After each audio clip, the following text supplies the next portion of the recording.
If you want friendlier people in your life, you have to first be the generator of it. Just like if you want to feel loved, you have to love somebody first to create a reciprocal emotion for them and have somebody that's worth showing up to love back.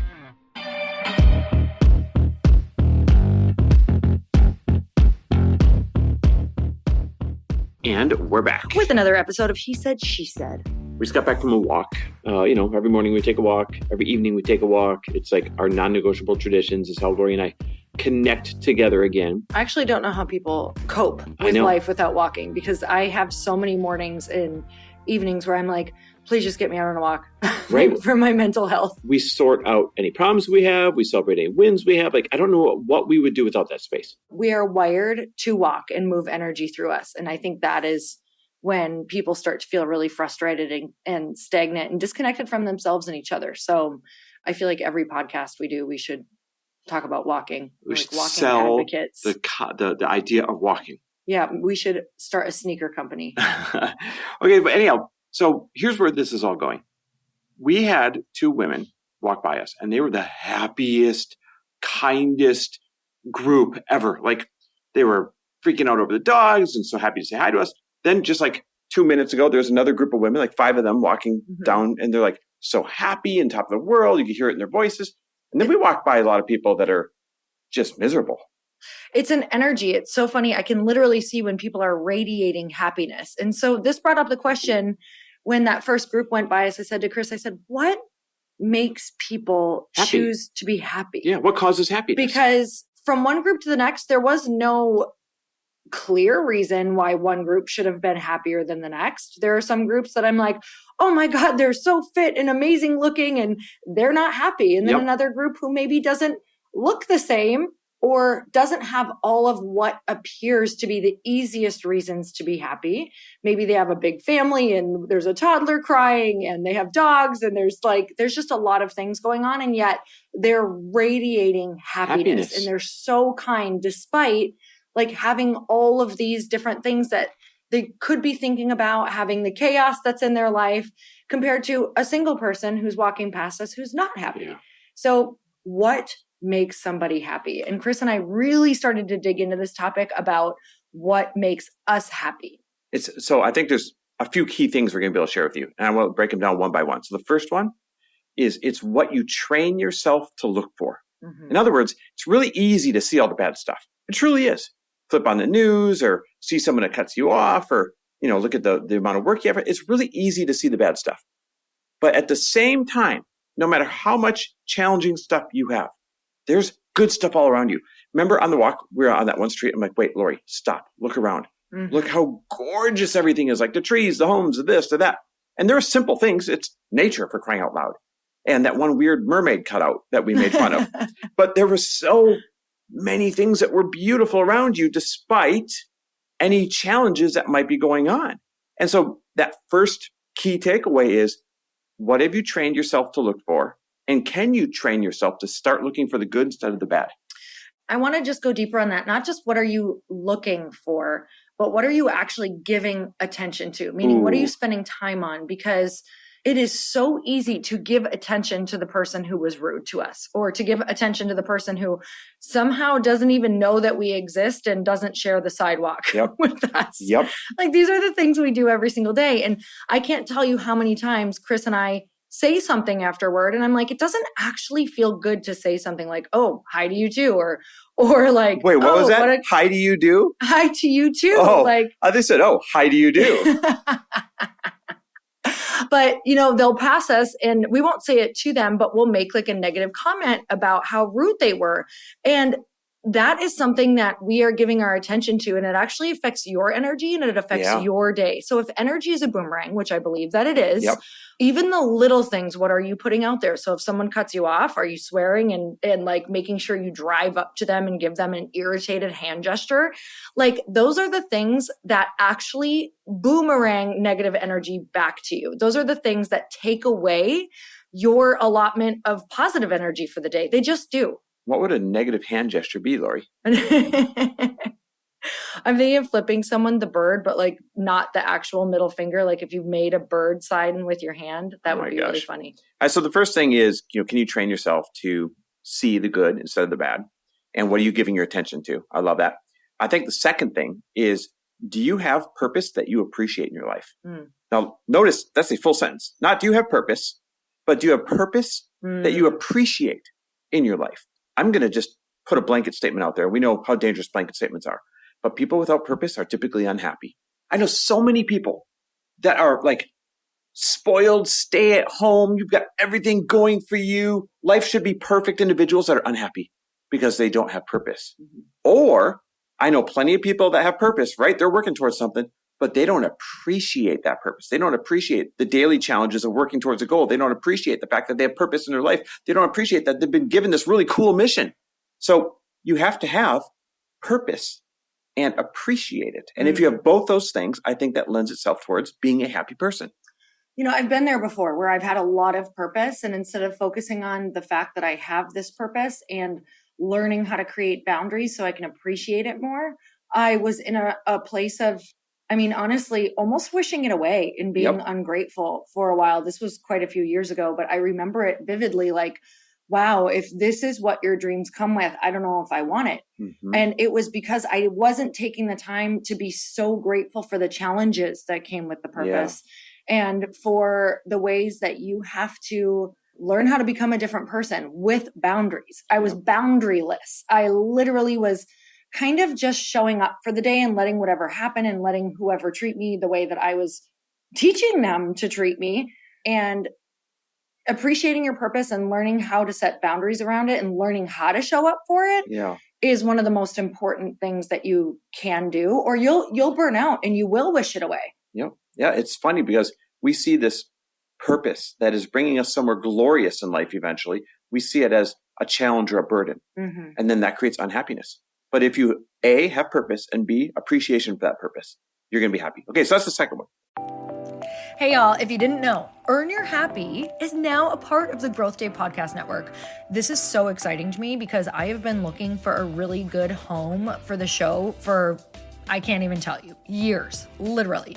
And now I've finally been able to come together and collaborate with other people who have incredible shows, and I want to share them with you. One of the shows is Motivation with Brendon Burchard. And you guys, if you don't know about the beginning of my career, I literally started with Brendon Burchard's work. It's how I launched one of my very first online courses and membership sites, was because he gives so much advice that you can integrate and implement immediately. And that's what you're going to get on the show. Not just motivation, but you're going to learn exactly how to get your stuff out in the world. And not just that, but Brendon runs in the most incredible group of humans who are really doing the thing out in the world that you want to be doing. So go check it out. Go subscribe to Motivation with Brendon Burchard. I promise you, this is going to be one of those shows that no matter when you tune in, you're going to get value. Like, it's not one of those that you're like, God, I listened for 30 minutes and I didn't get what I wanted. Like, from the beginning, you're going to get something that changes your life or changes your business. So go check it out. Motivation with Brendon Burchard. I know you're going to love it. I'm obsessed. The third ingredient, you want to call it ingredients, formula, whatever it is this. Do you choose to be a happiness generator? So no different than Brendon Burchard, who has more energy than anyone I've ever met. He always says, well, I'm the generator. I generate energy. You don't have energy. You don't get energy. You generate energy. It's the same thing with happiness. Are you a happiness generator? What do I mean by that? Well, are you literally creating it when it doesn't exist? When I wake you up in the morning, Lori, and I say, I'm happier, healthier, wealthier, more fit than I was yesterday, I make you say it back to me. Sometimes you don't seem happy in a moment, but that is part of being a happiness generator. When I roll over and say my prayer real quick of everything I'm grateful for, it takes 30 seconds. And that's me being a happiness generator. When I am on our walk that we were just referencing, I'm the first to smile at somebody. I'm the first to say hi, even when they look like someone who doesn't want to be said hi to. And all of a sudden, it never surprises me. They're always like, oh my gosh, hi. And they go from a resting bitch face to a great happy expression, like, oh, you saw me, hi. And they're so happy to say hi back. So I'm a happiness generator. I choose to generate it when it doesn't already exist. I'm proactive about it. I love this. And it's like, 1 out of 3 is going to be really kind and say hi back to you. Yep. Maybe 2 out of 3, but I'd Yep. say 1 out of 3. And the important part of choosing to do this is to not start getting annoyed by it. Like out of the 2 that don't say hi, Yep. right? So that's the easy part about choosing happiness. That's the part that's challenging about choosing to be happy is that it's not going to be reflected back everywhere to you. But if you want a happy life with happier people in it, you have to be the generator of it. Yep. So if you wish that you had friendlier sales clerks, or if you wish that you had friendlier waiters and waitresses and all of the different stewardesses, all of the things. I believe they're called flight attendants now. Thank you very much. If you want friendlier people in your life, you have to first be the generator of it. Just like if you want to feel loved, you have to love somebody first to create a reciprocal emotion for them and have somebody that's worth showing up to love back. And so I love this choosing to be happy because it is not the easiest thing that I do every single day. When I go on walks and I'm already tired, I don't feel like I want to smile at people, but I want to set the tone for the day, and I muster up whatever I can to every single person that walks by in at least a friendly smile. And when I'm in line and I'm getting my coffee, I say, hi, how are you? How is your day? And something that I observed actually, whenever we go to, there's a juice place in Arizona, shout out to Kaleidoscope. And especially the one on Main Street. I know Allie and Matt Aruda listen to this podcast, and they're Kaleidoscope junkies as well. So hi guys, you know exactly what I'm talking about. So the one on First Ave, the Kaleidoscope on First Ave in Old Town, for anyone who lives there, they always ask this question. Chris, do you know what it is without me even telling you? Last time I went in there, they said, would it be a red flag if you dated somebody who had a giant pet snake? So I don't know. They were taking a survey.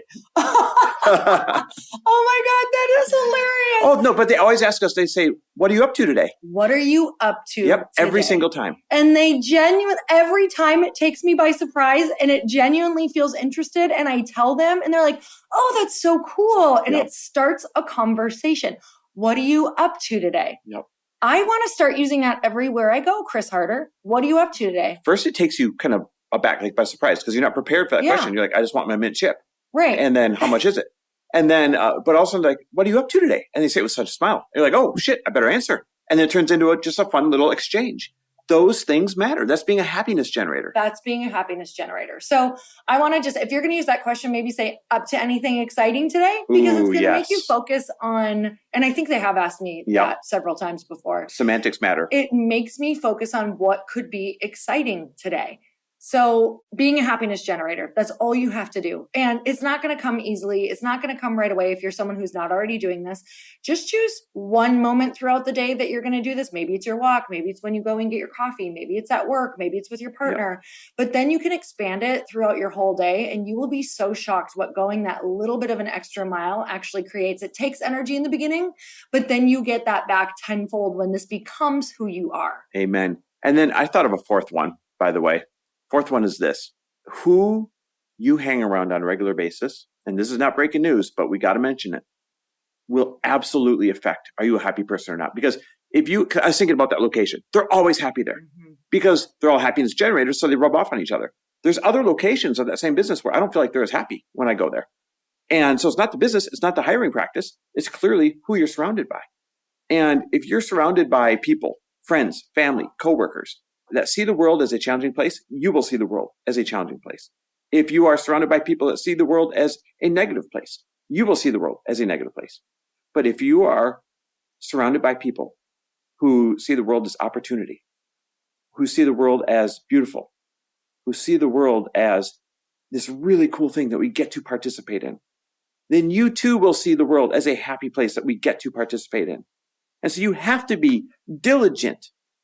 You have to be absolutely strict about who you hang around and who you don't. I love that. All right, you guys, we are so grateful for you always. We love seeing who listens to this podcast. And Chris, I feel like you always have somewhere to direct them. I got an awesome place to direct you guys. We decided that we are going to do one last roundtable for this year. Something that started as a one-time thing that took on a life of its own.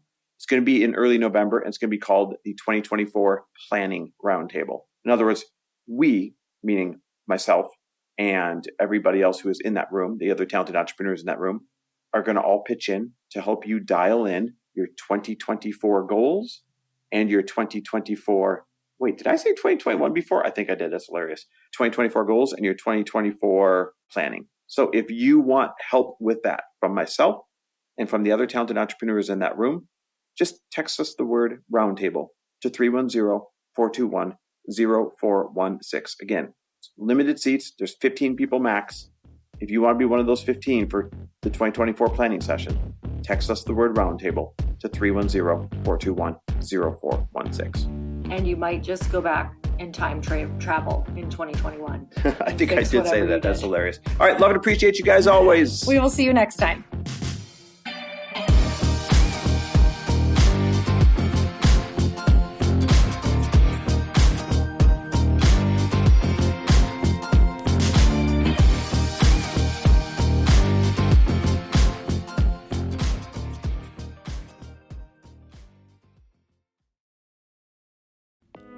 Hey y'all, I'm so excited to share with you, Earn Your Happy is now part of Growth Day Podcast Network. A bunch of us are coming together to bring more growth to the world and support shows and brands that we truly believe in.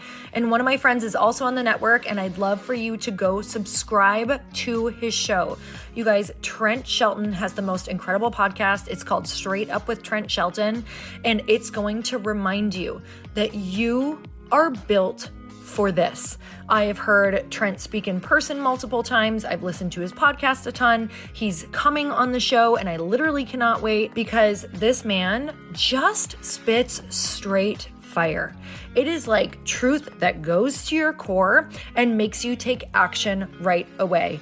If you want one of those podcasts that when you're just out on a walk, you can't help but want to start running and run through a wall in your life, this is the show to go listen to. So you guys, make sure that you go subscribe to the show, Straight Up with Trent Shelton. You're going to love it.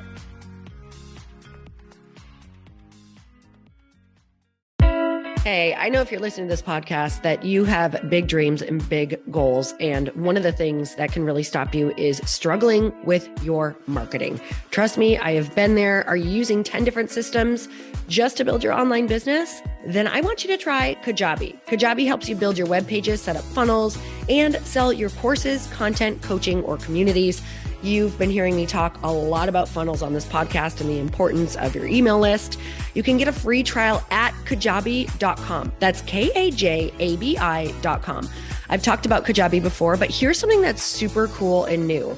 They just rolled out an AI assistant for creating your online course curriculum. And this means you just type in a topic that you want to create on a course or webinar, and bam, it just generates a sample outline for you. It takes a ton of the hard work away. Of course, you're going to customize it to be your own, but this really helps you get over the struggle of how in the world to start, which is where most people stop. If you're like me, starting is always the hardest part, and that's what makes Kajabi so popular. They've made it easier for creators to build web pages, build courses, build coaching programs, build membership sites, build checkout pages, and build email funnels. So if you're struggling with any of those, you got to go check it out. Go to Kajabi.com. Kajabi was really the first all-in-one system and is trusted by over 100,000 creators. I think that's good enough for me. Also has influencers and marketers who use this. And now their smart AI platform makes it easy to take what you know and turn it into an online course and business. Go start building with a free trial at Kajabi.com. That's Kajabi.com.